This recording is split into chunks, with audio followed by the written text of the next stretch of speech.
Good evening and welcome to the Majors and Quinn YouTube channel. My name is Annie. I'm the events coordinator at Majors and Quinn Booksellers, which is an independent bookstore based in Minneapolis, Minnesota. If you are familiar with us, if you've been to our virtual events before, welcome back. Thank you so much for being here. If this is your first virtual event because you are a fan of author Tessa Bridal, welcome. We're so happy to have you. Thank you for supporting an independent bookstore's events program. I am going to be giving a quick introduction of our two speakers for the evening, and also want to tell you a little bit about how to purchase Tessa's book, The Dark Side of Memory. So I'll be in the chat function. You will see a link to the Majors and Quinn website of how to purchase that book. And also in the chat function, that is where you should ask questions. We will have time for a Q&A towards the end of the hour. So if at any point you have a question for Tessa or Ry, write it in the comments and we will get to as many as we can at the end of the hour. And also just say hello, let us know where you're watching from. It's really exciting to see some people already taking advantage of the chat, and let us know where you're watching from. That's one of the great things about the virtual events, is getting to reach people from beyond the Twin Cities. So I'm going to introduce our speakers for the night. Tessa Bridal, who is the author of tonight's book, The Dark Side of Memory, was born and raised in Uruguay, a third-generation descendant of a resilient and courageous Irishwoman who boarded a ship she had been informed was sailing for Boston.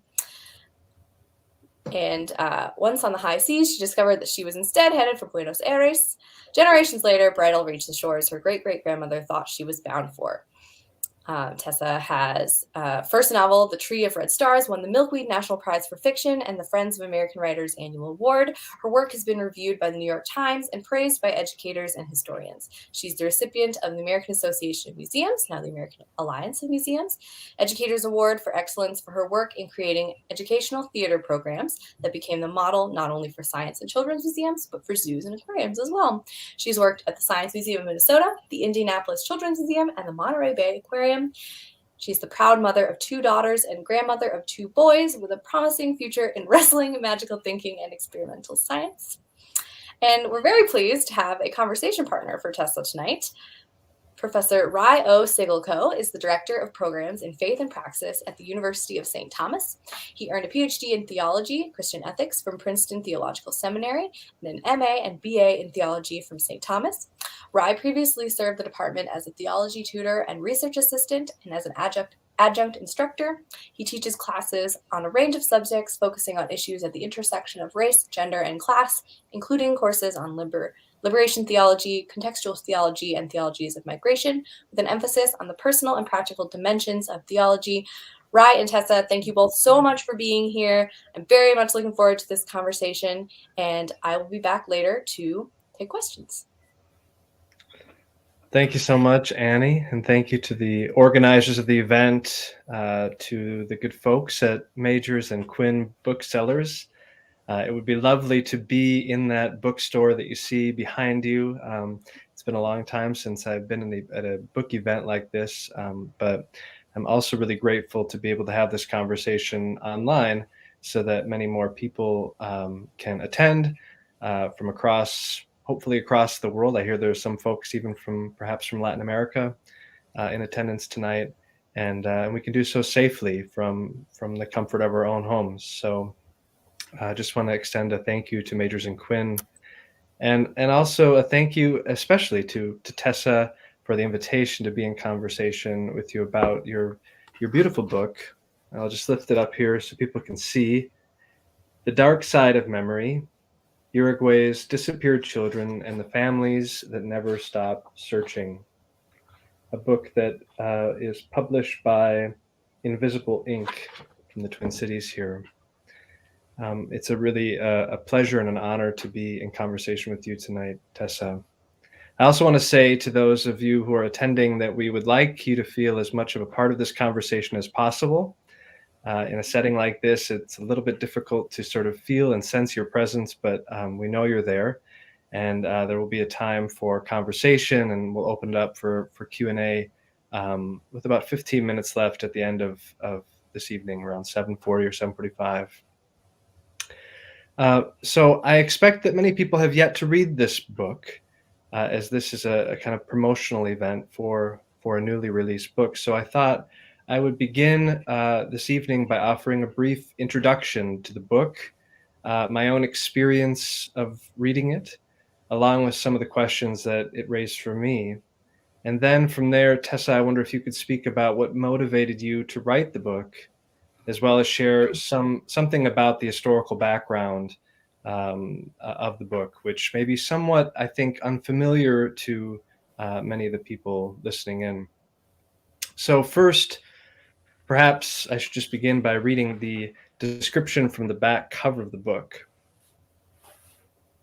The Dark Side of Memory examines the largely unknown history of the state-sponsored kidnapping of children in Uruguay and Argentina during the Cold War. The author, Tessa Bridal, interviewed parents, family members, and the children, who are now adults, for first-person accounts detailing the circumstances of the kidnappings and the illegal adoption of newborns from the torture centers where they were born. Mothers and grandmothers, often involved in decades-long searches for their missing children and grandchildren, shared their determined and courageous confrontations with the kidnappers and with the governments and military forces that protected them. Tessa, I was struck by the first line of your book in the author's note, actually. The author's note begins, it says, "The historical events in this book are all true." Such a statement strikes me as very bold today. A statement about truth and history seems significant in our current moment, in which truth and history and the truth about history are matters of serious contestation. While the book is written in narrative form, full of dialogue, scene changes, and imagined conversations from everyday life, you want the reader to know that these stories, these narratives, are historical events that are indeed true. Perhaps there is a general point here that you are making about memory and its significance and the importance of being truthful in historical writing. But I wonder if you are making a more specific, a more pointed, and more profound claim right away at the beginning of this book about the significance of the memory of these mothers and grandmothers whose children were taken away from them by the state. In other words, it's not just anybody's memory that counts as a truthful telling of a history. For official histories, dominant histories, national histories, histories we might say from above, do not know and often do not want to know what these mothers and grandmothers know about the truth of this history. Now, it's not easy to pay attention to brutal truths, to listen to the truth of this history from below, because it is not easy to read about such terror and horror. It was a difficult book for me to read, Tessa. My sense is that most of us would rather not know the dark side of memory. It's not easy to learn about the state-sponsored kidnapping of children. And yet it is precisely this feeling, this uneasiness that I experienced as I read the book that I think was the most important thing for me to reflect on. Because in the face of that which makes us uneasy, that which is too difficult to bear, we so often turn to false comforts, to myths, to histories from above, to national myths, religious myths, and other forms of what we might call violent ignorance, ways of ignoring the violence, turning away from it. And then next comes justifications, rationalizations, covering up of what are, in fact, crimes against humanity. There is this legal term, I'm not sure if you've heard of it, it's called depraved indifference, which refers to conduct that is so wanton, so deficient in a moral sense of concern, so lacking in regard for the life or lives of others, and so blameworthy as to warrant criminal liability. Your book, I think, is a resistance to this sort of depraved indifference. You say in the book, no official record of them, that is the children who were kidnapped, existed. And families spent years and in some cases decades searching for them. The focus of the book, then, you write, is on 4 women who you describe as implacable and tenacious, who were determined to find their disappeared children and grandchildren, even when searching for them endangered their own lives and freedom. In other words, this is a book about more than the dark side of memory. It is a book about the power of love and the risks true love takes even in the midst of hell. Because this is a book that seeks to tell the truth about state-sponsored violence, it is a book that is both courageous and profoundly invested in life and a regard for life. For this reason, I loved reading this book, Tessa. I was really moved by it.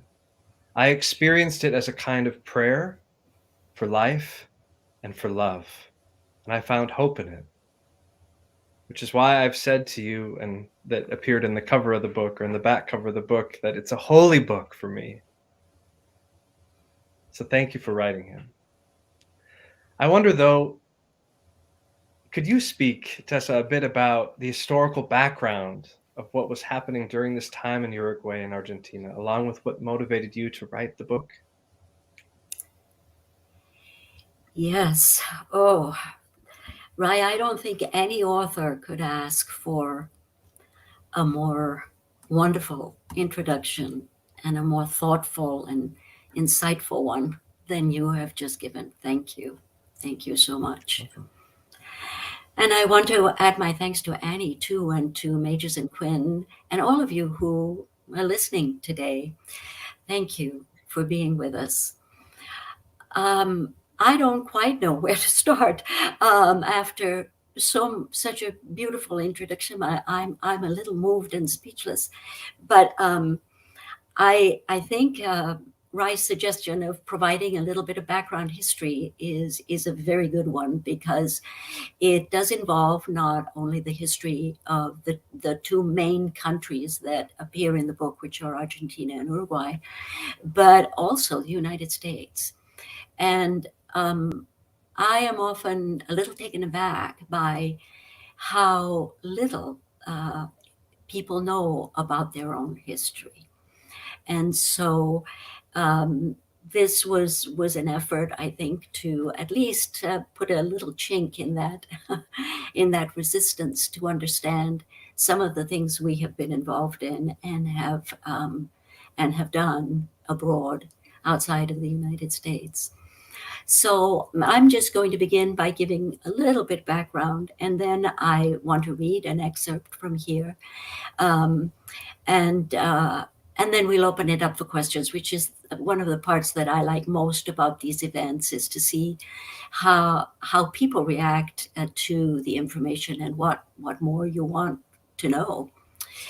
The book really, in order to understand some of the politics in the book and some of what is happening, we have to go back a way to the Second World War, which out of which 2 major powers emerged, the United States and the Soviet Union.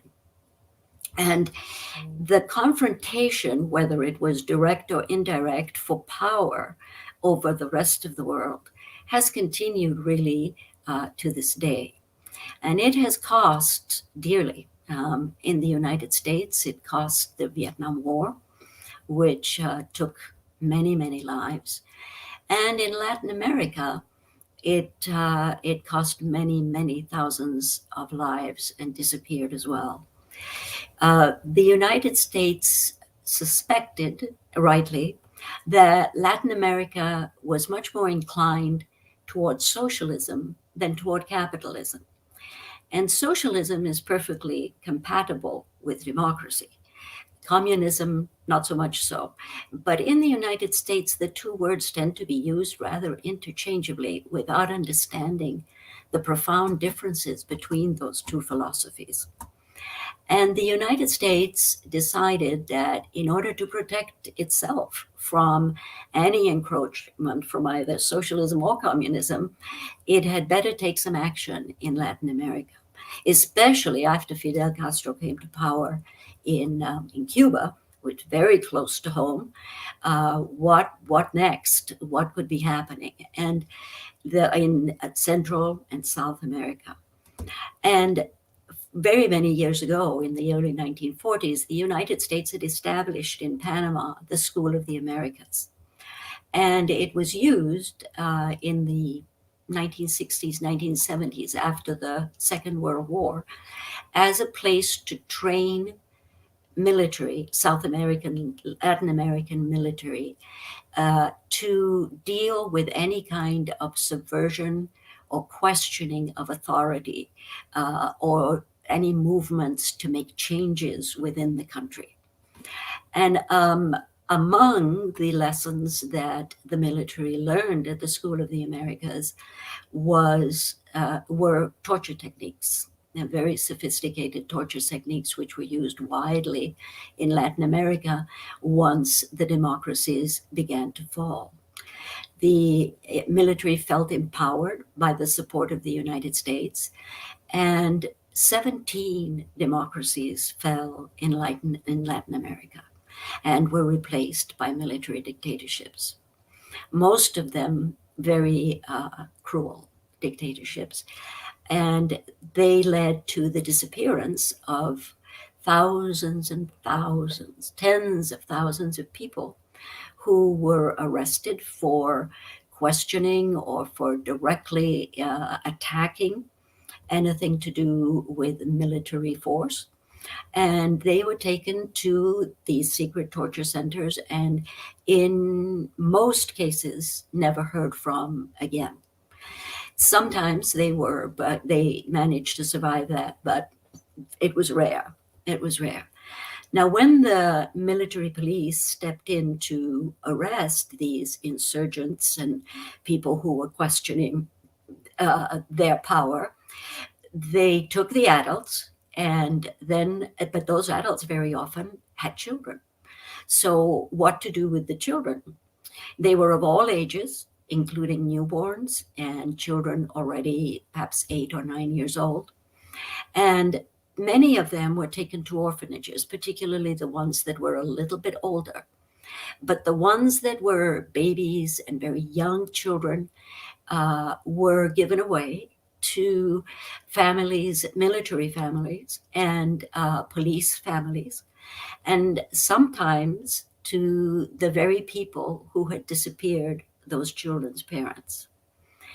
And when I started writing the book, I focused on the mothers and grandmothers who were searching for their children at the time, and their grandchildren also.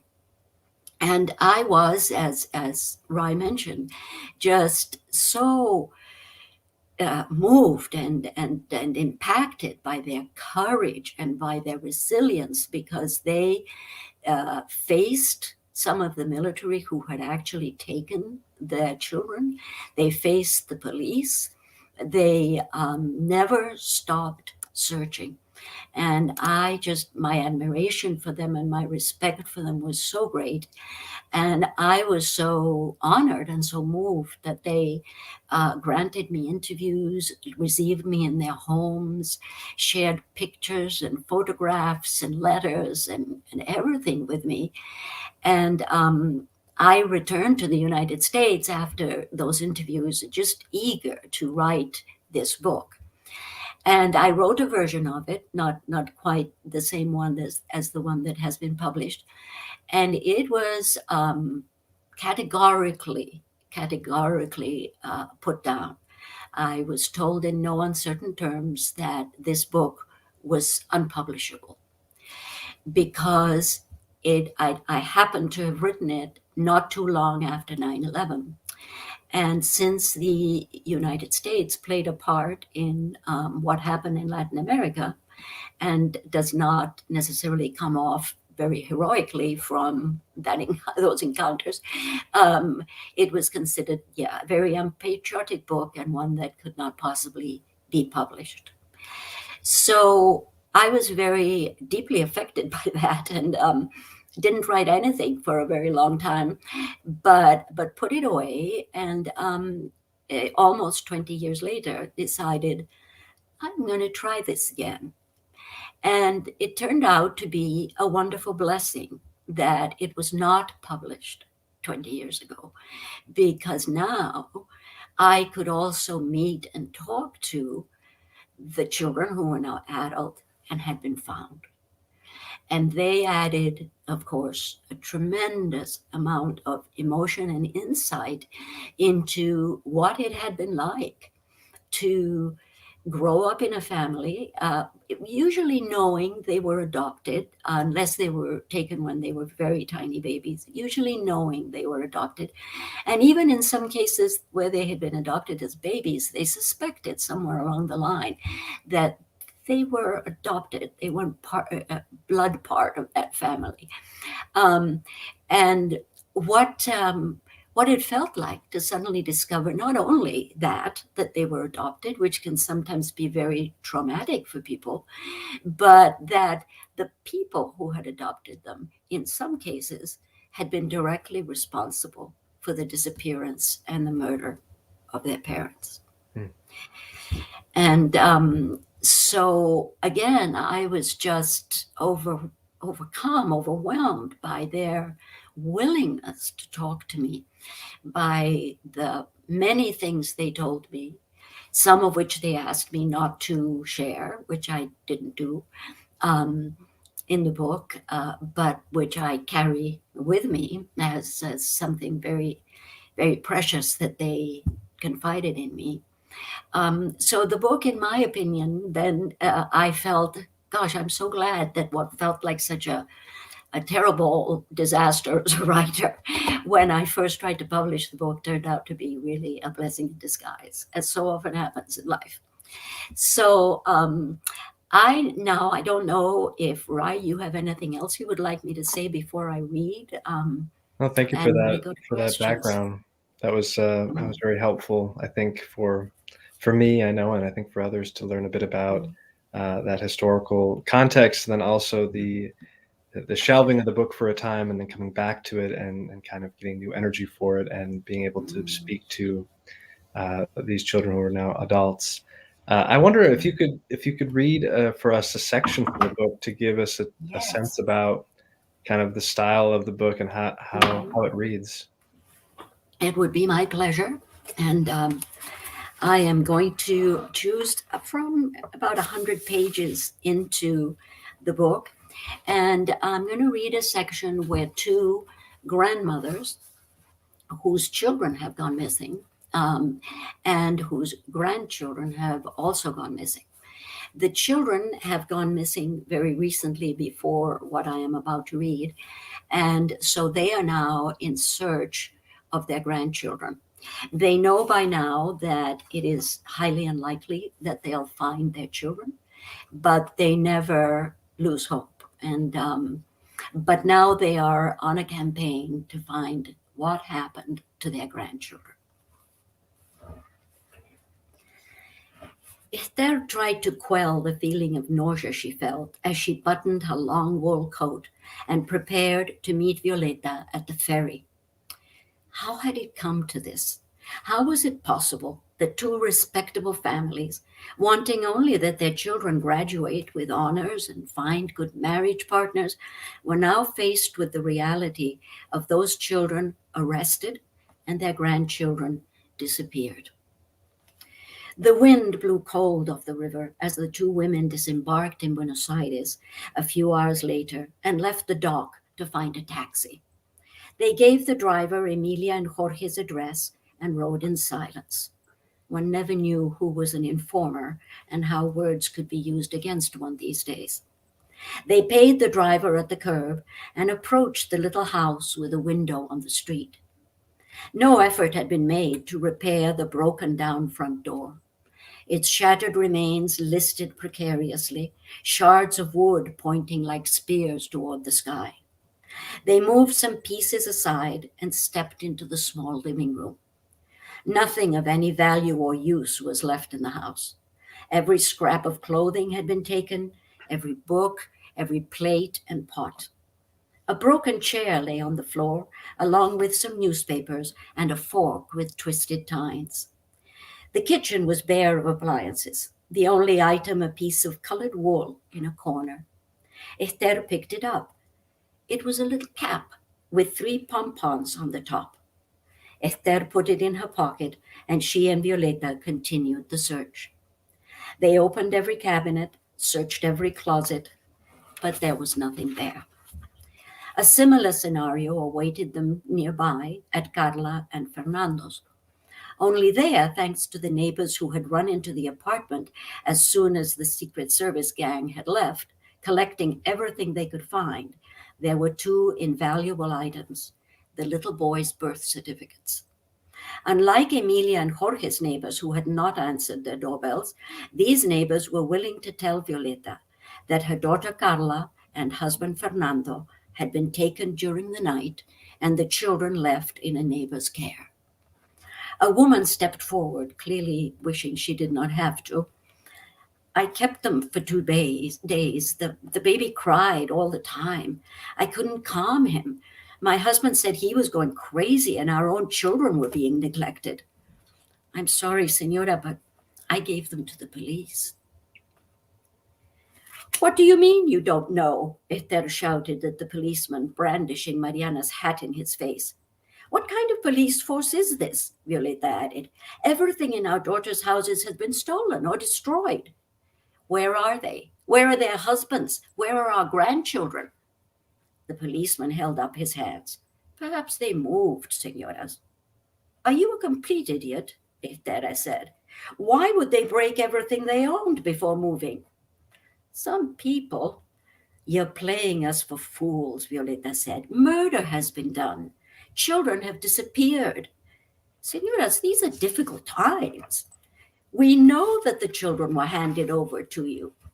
Even if they were, we wouldn't have kept them, senoras. Try social services. Social services did not know or would not reveal what had been done with them. We're mad, Violeta, Esther said as they sat warming their hands over cups of coffee. We must be mad. How can such things happen? The only thing we can do is search the orphanages, their friend Sara told them. I have a list, and I've borrowed a car. They began in Buenos Aires. Violeta and Esther, accompanied by a nurse, walked along rows of cribs and playpens full of babies and toddlers. Some were crying. Some lay in their cribs staring at the ceiling. Some looked like miniatures of the shell-shocked soldiers they had seen on newsreels after the Second World War. These were all brought in during the last few days, the nurse said. Violeta and Esther smiled at the children, holding tightly to one another, afraid that if they let go, they would break into 1,000 pieces.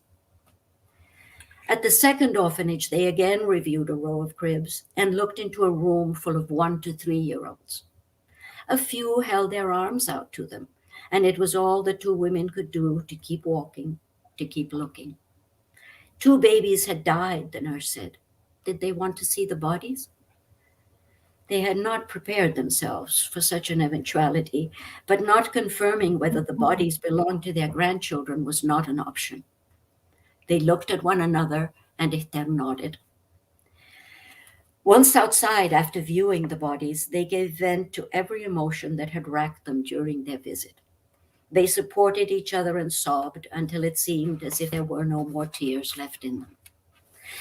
Then they blew their noses and told Sara that they were ready to continue. They left Buenos Aires and began in La Plata. Accompanied by a young doctor in a white lab coat, Violeta and Esther once more began the rounds, cradle by cradle, little face by little face. This was their last stop. If Mariana, Daniel, and Gabriel were not here, there were no more orphanages to search. Suddenly, Violeta stopped in front of a crib containing a 3 to 4-month-old baby. There was an IV connected to the top of his head. Boy or girl? Violeta asked. A boy. He's lost his suction reflex, the doctor said, caressing the boy's cheek. Let me see his left hand. The doctor uncovered the baby's hand, revealing a small dark birthmark shaped like a crescent moon on the inside of his wrist. I need to sit down. The doctor hurried to bring a chair, and Esther eased Violeta into it. It's him. I had to be sure. He was as fat as butter when he was born. And will be again, Esther said. Where is his brother? With the other 2-year-olds. Please bring him. The doctor nodded. Before she left, she asked Violeta if she wanted to hold the baby. May I? It's what these children need most. She disconnected the IV, put Daniel in Violeta's arms, and hurried away. Daniel barely stirred. He's dying, Violeta cried. We'll make him well, you'll see. It's as the doctor said, he needs to be held. They looked up as the doctor returned, carrying Gabriel. He did not look emaciated as his brother did, but his eyes were distant, vacant, and when his grandmother handed Daniel to Esther and took Gabriel in her arms, he did not respond. What do we have to do to claim them? Esther asked the doctor. Take them. What? Just like that? Senora, the wearied young doctor said, follow my advice. If any questions are asked, I'll make something up. Everyone here is aware of what's going on with these children. I'm going to leave you now to get a drink of water for your friend who nearly fainted. When I come back, perhaps the 4 of you will have found that side door over there, and you'll be gone. Sara was overjoyed and incredulous to see them emerging from the side of the building, each carrying a child. Her joy did not last long. Daniel is dying, Violeta said. I have to get him to a doctor. Not here, Esther said, in Montevideo. How? Sara asked. We'll think of a way. Hurry, drive us to the ferry. By the time they reached the dock, they had worked out a plan. Sara parked the car, and Esther and Violeta went in to buy their tickets while she stayed with the children. As she held Daniel, Sara experienced a moment of sheer panic. What if her child was taken, just as Carla's and Amy's had been? She should have forgotten all about her desire to be a mother and never expose a child to the fate that had befallen these. No baby should have to suffer this way, she thought, looking at Daniel's gray skin, his tiny puckered hands, and the bones that showed starkly on his skull. And his brother, his serious, still brother, who was staring straight ahead and had not made a sound since he had been put in the car. As had been arranged, Sara took the children and went into the terminal, making her way to the bathroom. There was a woman there washing her hands, and Sara saw that 2 of the stalls were occupied. She waited until the woman had left and looked cautiously under the doors. Violeta and Esther were there. What followed would have been comical if the situation was not so dire. She handed Gabriel to Esther and took baby Daniel into the stall where Violeta was waiting. Violeta was a substantial woman of general proportions, and the stall was narrow, making it difficult for her to maneuver around Sara to take off her jacket and hang it over the door. Using Sara's scarf, they tied Daniel to Violeta's chest, positioning him so he could breathe. Violeta then put her jacket back on and buttoned it over him. Having concealed the baby, they left the stall and placed the silent Gabriel in front of Esther, covering him with her long, full coat. Before leaving the bathroom, Esther reached into her bag and took out Mariana's tiny hat. You won't stop looking?" she said, pressing it into Sarah's hands. "Never." When the three women emerged, Gabriel was walking just as he had been told, under Esther's coat and between her legs. Sarah did not think they would get away with it. Long as the coat was, anyone looking closely would see his feet. Supporting Esther as if she were very frail, Sarah and Violeta made their way toward the counter where their tickets and documents would be examined. This, Sarah thought, was surely the moment when one or both of the children would decide to cry. Thank you so much for reading that, Tessa. That was beautiful. I love hearing it too through your voice as opposed to just reading it on the page. You should consider maybe doing an audiobook version.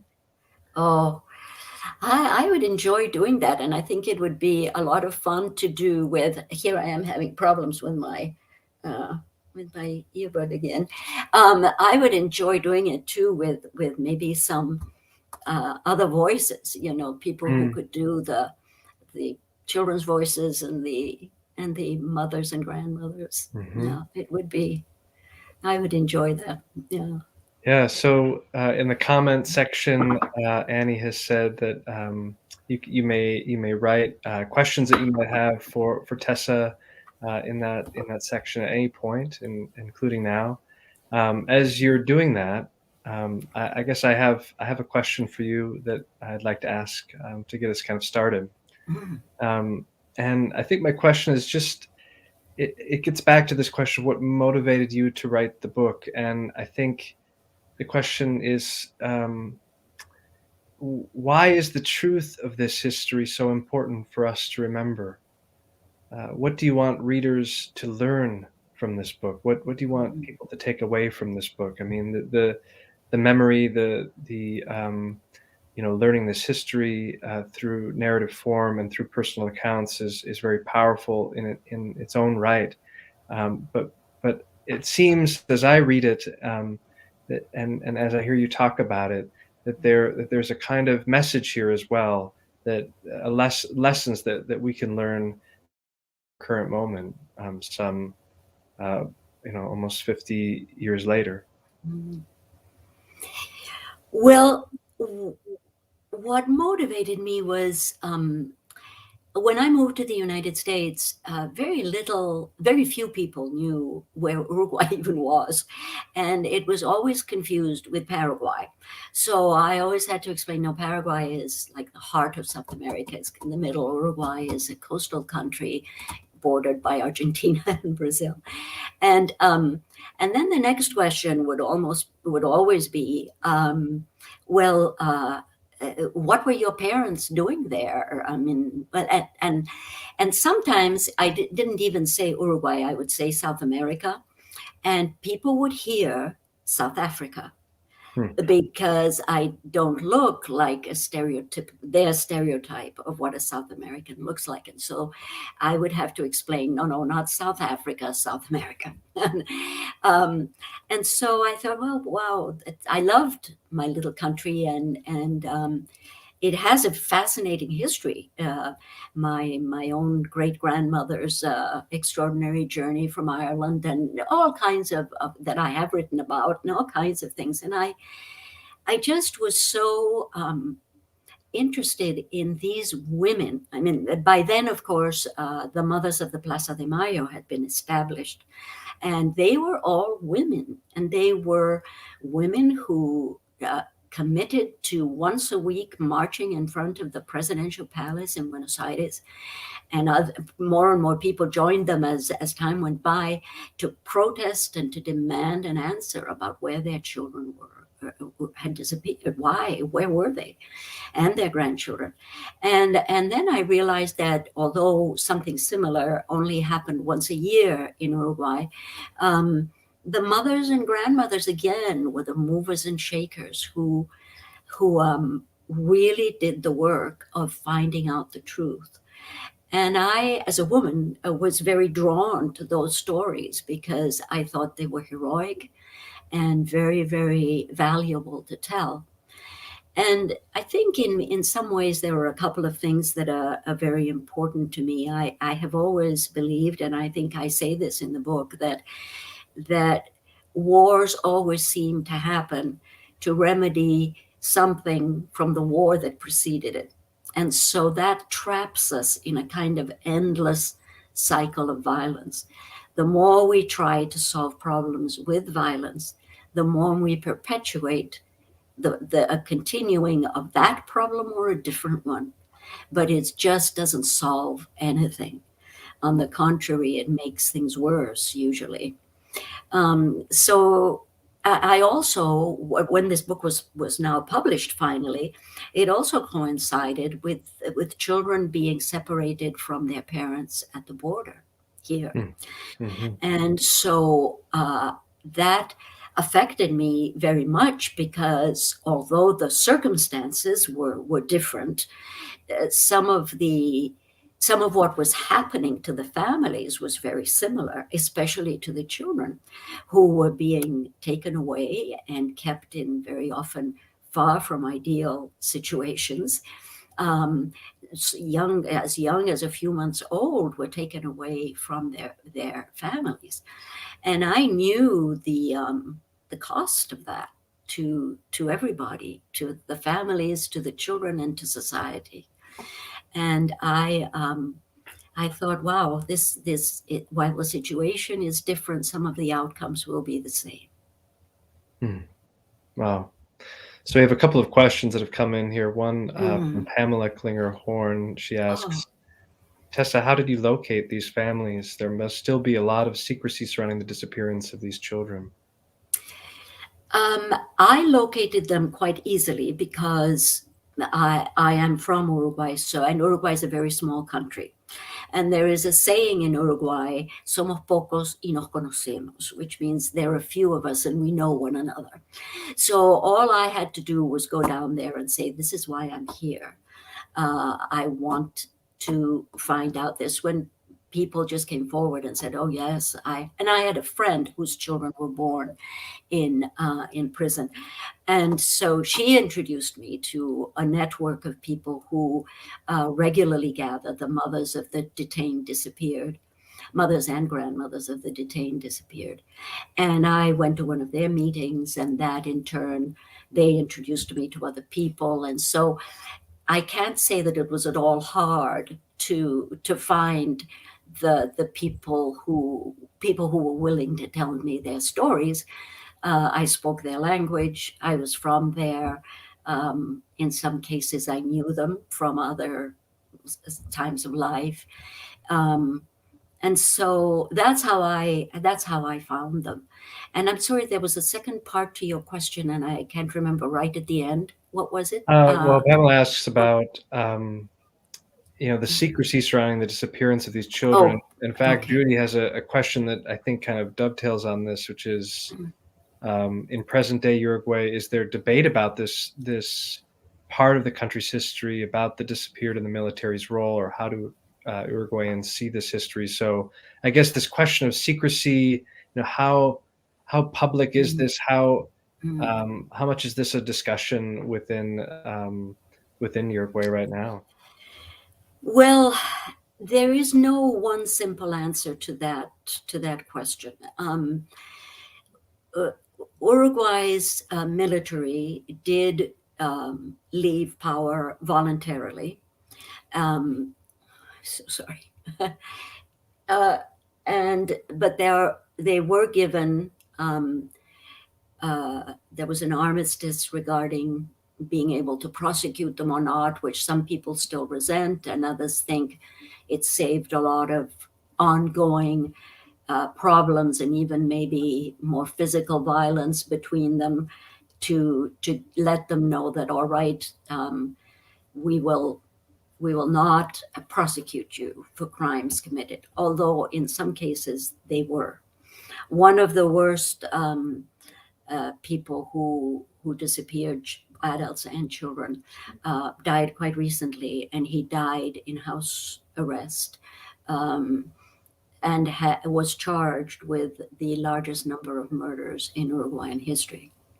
So it's been a real mix. But part of that, there are a few of us and we know each other, also led to being very careful, because it was very rare for a family not to have a relative on both sides.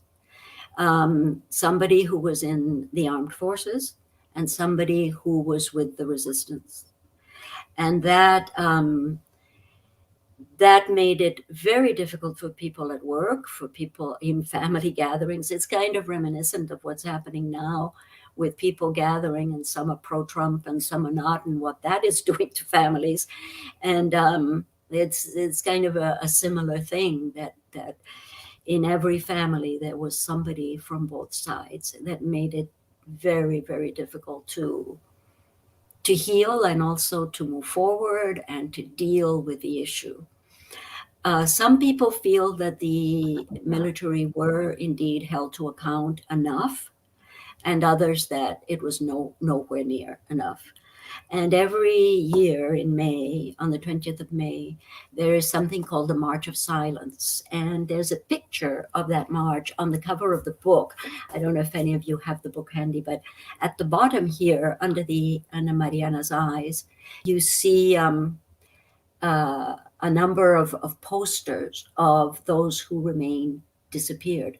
And people march every year down Montevideo's the capital of Uruguay, down Montevideo's primary avenue, and demanding that the government do more to find these people who remain disappeared. I don't think anyone believes that any of them are alive, but anyone who has had somebody disappear in their family knows that, if nothing else, they want to be able to bury them and mourn them and know where their body is. So, and then on the other hand, I have a niece who I love dearly. I have two nieces I love dearly. But one of them, when she heard about this book and everything, said to me, "Why don't they teach us this at school?" And I, of course, couldn't answer that question. I don't know why they don't teach them this in school, but she felt that somehow it had all been swept under the table, and that they had not had an opportunity to learn and know what had happened in the couple of generations preceding them. Does that answer your question, Pam? Wow.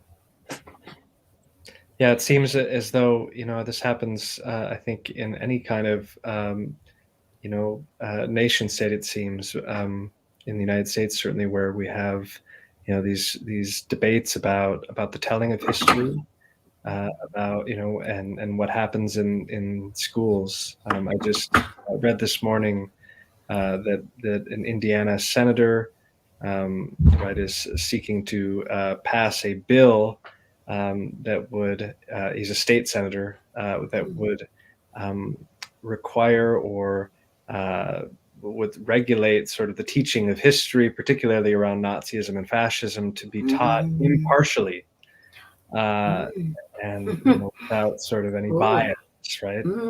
So, and we're seeing this, right? We're seeing the kind of rise of fascism around the world. We're seeing the specter of fascism that we saw during this time period as well throughout Latin America, and yeah. So it strikes me as really important to be telling these kinds of histories truthfully. And I think your niece is. I don't think that's an uncommon experience, right? And my students say this all the time. Why didn't I learn this history growing up? I've been very moved by a couple of people who are in universities teaching history and talking about history, that have said that this kind of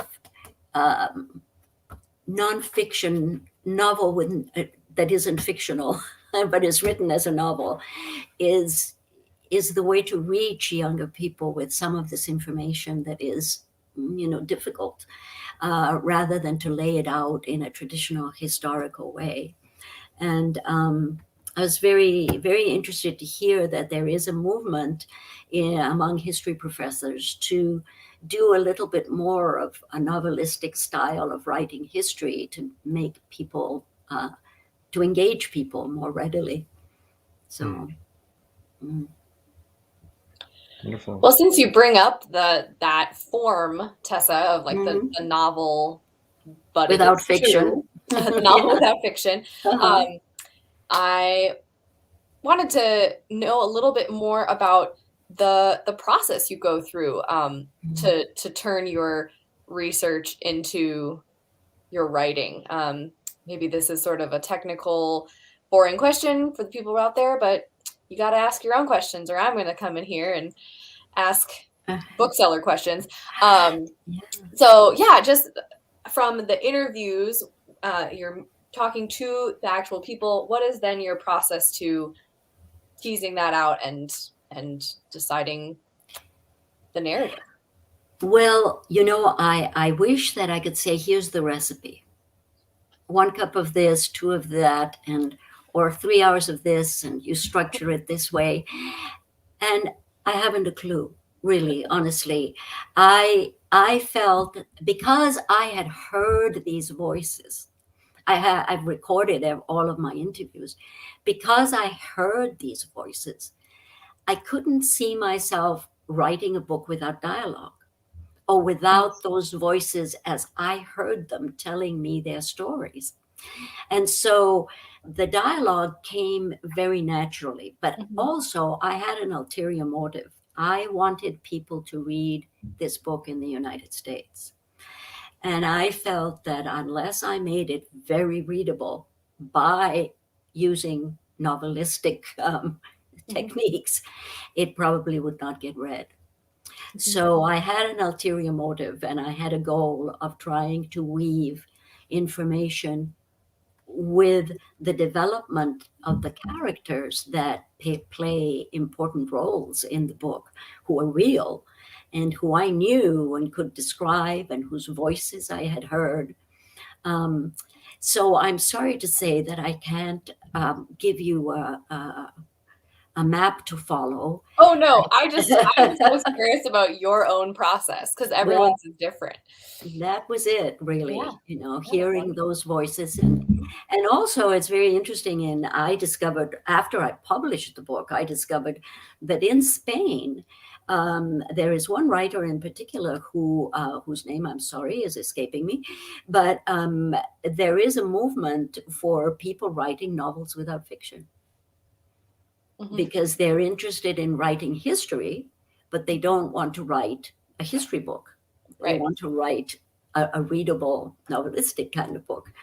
And so I was very interested to learn that after I had published the book, that there are other people trying this in various ways.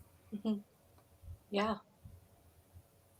So it looks like Judy says, yes, we are seeing a rise in fascism around the world. She says it's very concerning. And then she has a personal question for you, Tessa, which is, Tessa, what caused you to move to the United States?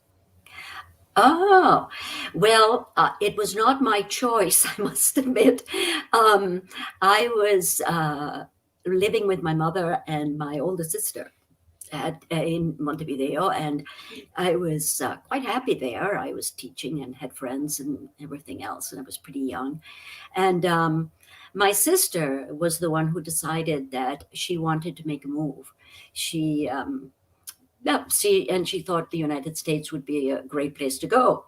And she was working at the American Embassy at the time, so she had some contacts about, where to go and people. And so she decided to emigrate. And in those days, and in Uruguay, you didn't let daughters go off by themselves. So, of course, if she was going to go, my mother had to go. And if my mother was going to go, then I, who was had to go as well. So all three of us were transferred to Washington, D.C. And then I was miserably homesick, but I have returned to Uruguay a lot, but not to live ever again. But I still have my dear friends and other family there. And But yes, and I've now lived in several states as well.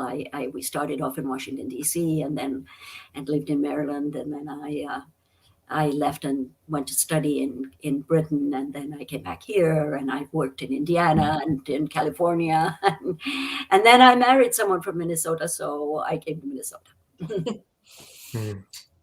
That's the way of it. Yeah.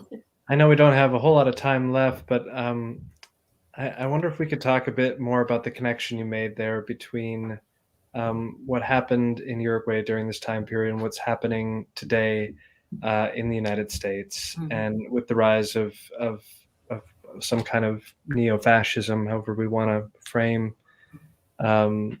what's happening here, particularly with the separation of children at the border, but also what's going on in detention centers all across the country, and expulsions and deportations and raids and bans. And I wonder what we can learn from the book about our present and about living here and about the fight against state-sponsored terror and state-sponsored violence. I wonder what we can learn from the book, what resources of hope, either from the book or from your own experience and your own reflection, are there for us to continue to struggle for a world that isn't defined in this way, right? But a world that moves toward love and care. Again, these are such profound questions, and it's not that I haven't thought about them, that I don't know that I can articulate it very well, but I think that this is a country of profound contradictions. And I think that's what affects people in many ways.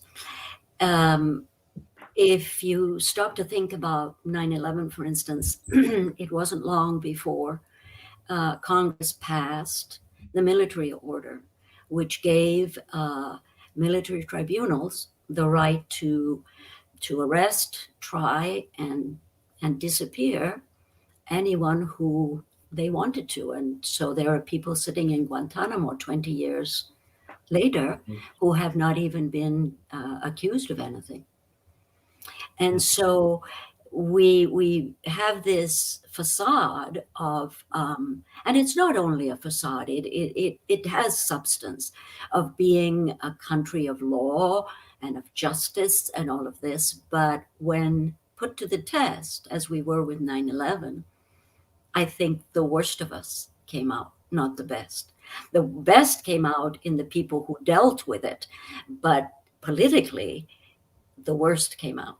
More wars, the military order that allows indefinite confinement without trial or accusation. All of these things are also in our society, and until we face them and decide what we want to do about them,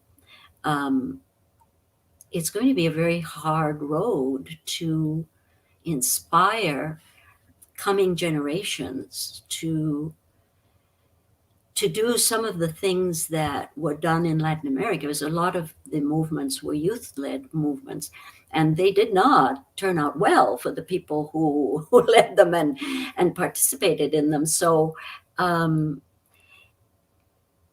complicated this is, including my this. I'm so sorry. So again, these questions are so profound and so worthy of lengthy conversations and examination. And I hope more can be done along those lines. Well, I think you've opened up the conversation. At least you got me thinking about, a different kind of world, a world that, maybe begins with the kind of care that was shown by these mothers and grandmothers, right? That kind of love, it seems to me, is sort of the seeds, we might say, of a new world, of a different world. And so I guess I learned a lot from their witness, and I've learned a lot from reading your book. So thank you. No, thank you. Thank you both so much. Thanks everyone for watching and for asking great questions and saying hello. I've put the link to the Majors and Quinn websites page for The Dark Side of Memory into the chat once again if you want to head over there and read more about the book or buy a copy. We thank you so much if that's what you choose to do. You're supporting not only Tessa, but also an independent bookstore here in the Twin Cities. Thank you so much and have a wonderful rest of your evening. Bye, everyone. Thank you. Thank you.